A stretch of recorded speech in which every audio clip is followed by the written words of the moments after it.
Have you ever wondered if we are alone in the universe? Do you believe that there is life out there beyond human existence? For a lot of people, seeing is believing. And there are a lot of you that are very skeptical and do not believe that UFOs and UAPs are extraterrestrial.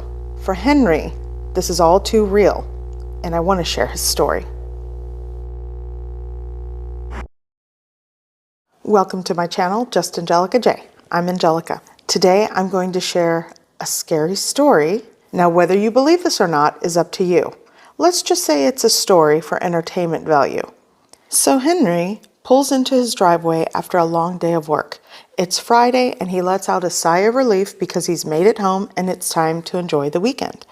So he gathers his things and he gets out of his car and he turns around to close the car door. And before he starts to make his way inside, he notices it's eerily silent in the neighborhood tonight. No dogs barking, not even the leaves on the tree are moving. Well, he decides he's had a long day, so he turns to step to walk towards his front door. Suddenly, Henry starts to feel butterflies in the pit of his stomach. And then suddenly he sees a bright light, and then a blink of an eye, he opens his eyes, and he's lying face down in his driveway. And as he starts to sit up, he realizes he must have fainted. But then he looks around, he doesn't see his keys, he doesn't see his suitcase, so he deduces that he's been knocked out cold and robbed. So he frantically gets up and he goes to the front door, he knocks on the front door, and it's his wife, Sarah. She opens up the door and he walks in the house. Sarah instantly hugs him and she asks him frantically, "Where have you been?" Henry, confused, but answers that he just got home from work, but he believes that he was robbed. But then he notices all his neighbors in there, so he asks her, "What's going on?" Sarah replies, "You've been gone for 4 hours." She goes on to explain that he usually gets home at 6 o'clock and it is now 10 p.m. Henry is just standing there in shock.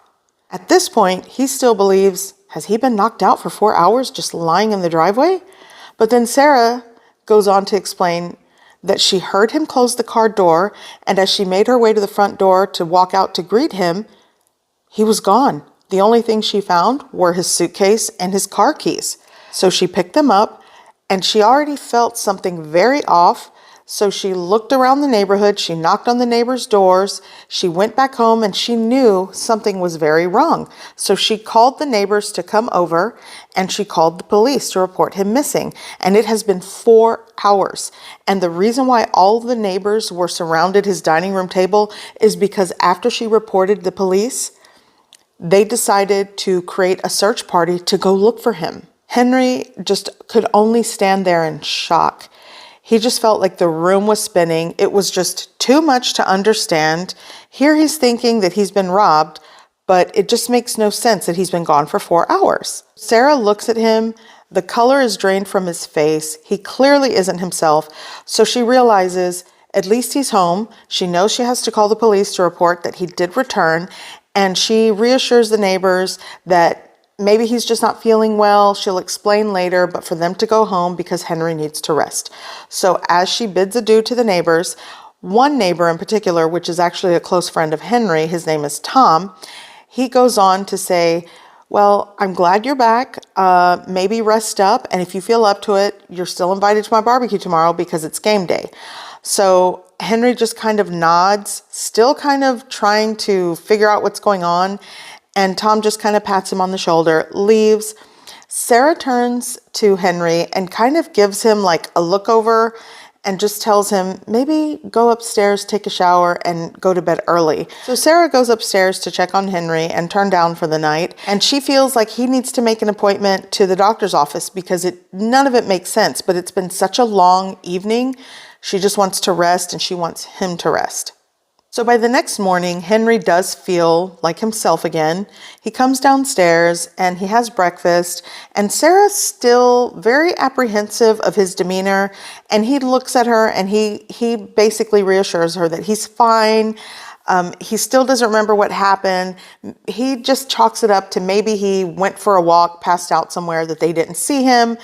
She's not buying it, but at this point, she's just happy that he seems to be himself. So Henry goes on to tell Sarah that he really wants to go to Tom's house to the barbecue, forget all about it, and enjoy the weekend. Sarah reluctantly obliges, but still, I would agree that if that happened to my spouse, I would not be settled with the situation. Very strange to be gone for 4 hours and not know what happened in those 4 hours. So while at Tom's barbecue, Henry and the guests are all in good spirits. The game is on, the food smells great, and Sarah does relax and she's chatting with neighbors and things seem to be fine. Tom asks Henry to grab a beverage out of the ice cooler. So Henry agrees, and as he goes to reach into like the icy, slushy water and beverages, his hand goes right into the ice, and suddenly Henry has like a huge flash of memory, and he falls to the ground. And in that moment, he remembers, and it all comes flooding back to him. He recalls how he exited the car and how the dead silence fell over the neighborhood, how he felt that was just eerie and very strange. And then he can envision it. He sees it in his mind. As he closed the car door, he felt like he was gripped by this invisible force, and he started to levitate. He remembers letting go of his suitcase and watching all of his things fall to the ground as he's getting further and further away from his driveway. He tried to yell, but no sound came out of his throat. He tried to fight, but his whole body was just paralyzed and gripped by this invisible force. And as he just keeps getting further and further away, he sees his car, his house, and before you know it, he finds himself in this room with no walls or corners. It was more like a circular shaped pod. The way he would describe it is that it's blindingly bright, but he still felt like he could see, like it wasn't hurting his eyes. And as he sort of looked around, he tried to call out for help, and once again, no sound. Suddenly, a short, petite being comes out of nowhere and plucks some of his hair. As he goes to move away, he finds himself paralyzed once again. Another being appears to collect a blood sample from his arm. Again, he's completely paralyzed and at this point, super terrified. Even though you're terrified, some people do have the fight or flight like situation going on, but it has to be even more traumatizing to feel all these things and just be completely paralyzed. So the next thing you know, Henry remembers lying on a metal table and like 3 or 4 beings around him, again, light in his face. And he sees one being actually inject something into his arm.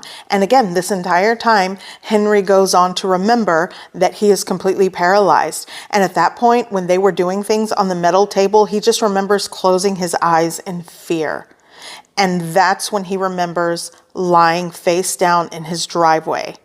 Suddenly, Henry let out a gasp and opens his eyes. As he tries to focus, he realizes he's sitting in a hospital room in a bed. A nurse rushes in and looks directly into his eyes and asks, "Henry, can you hear the sound of my voice?" Henry, kind of weak and still coming to, he does reply, "Yes, what am I doing here?" The nurse goes on to explain that he has been in a coma for 3 days. Once again, Henry is confused and shocked. And as he looks over to his right, he sees Sarah just tearful, kind of panicked, and she just keeps trying to calm herself and Henry down. She's letting him know that she's there.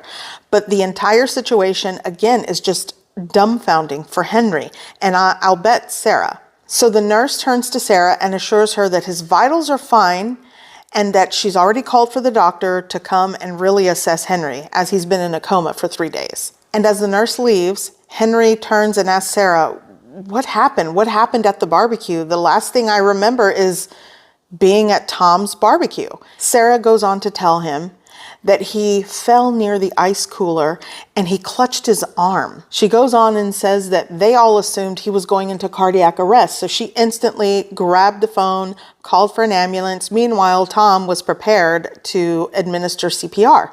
And as they were all huddled around him, he clutched his arm and he just kept saying, "They put something in my arm, they put something in my arm." And Sarah, totally confused, was just concerned that he was going to have a heart attack. So as soon as the ambulance got there, Sarah said that they rushed to the hospital.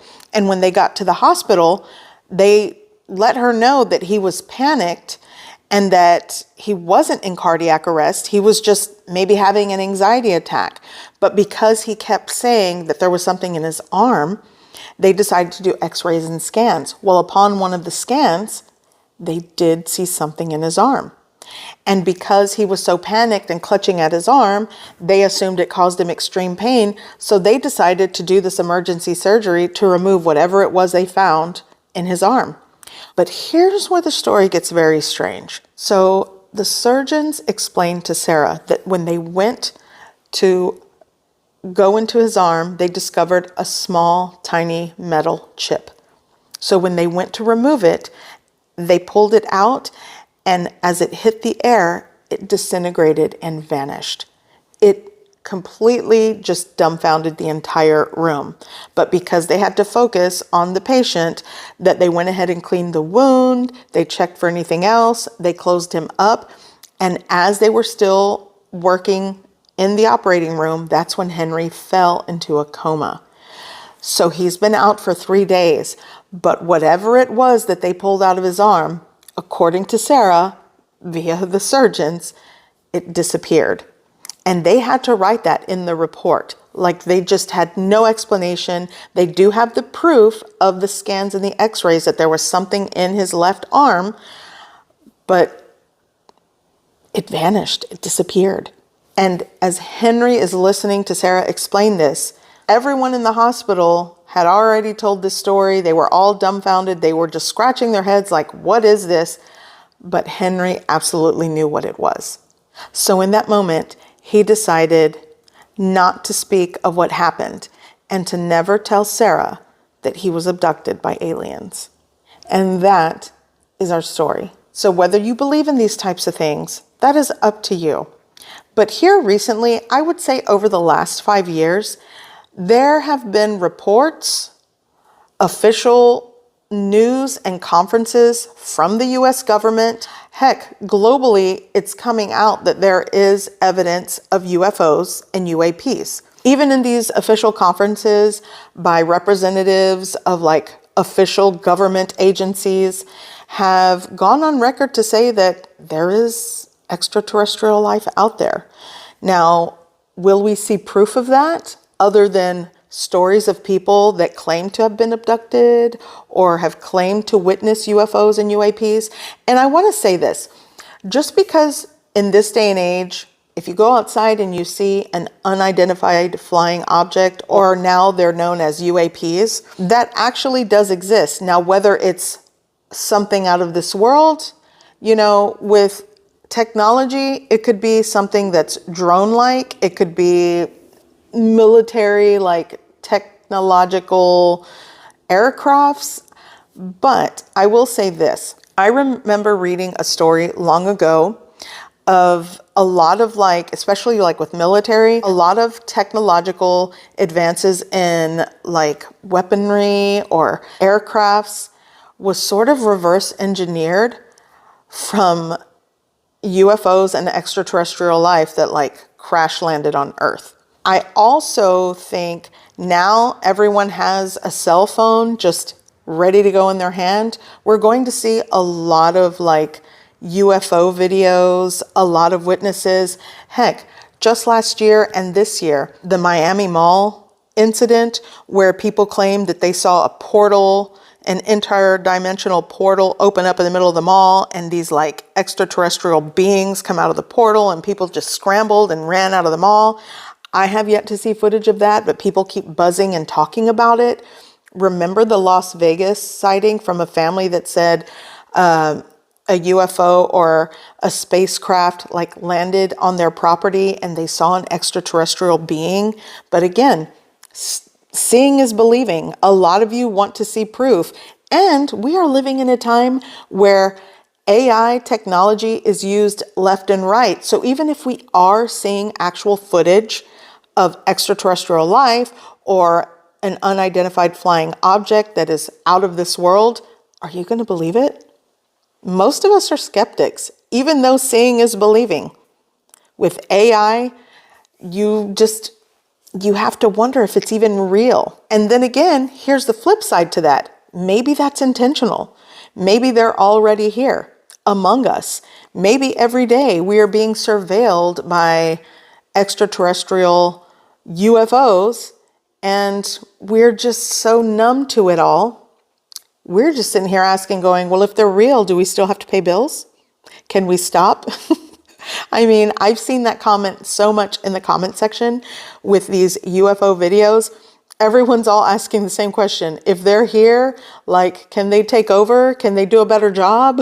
I don't know. That is the story time today. And comment down below if you've ever witnessed UFOs or if you believe that there is life outside of Earth. Okay, so that's the story, and I'll see you in the next one. Bye.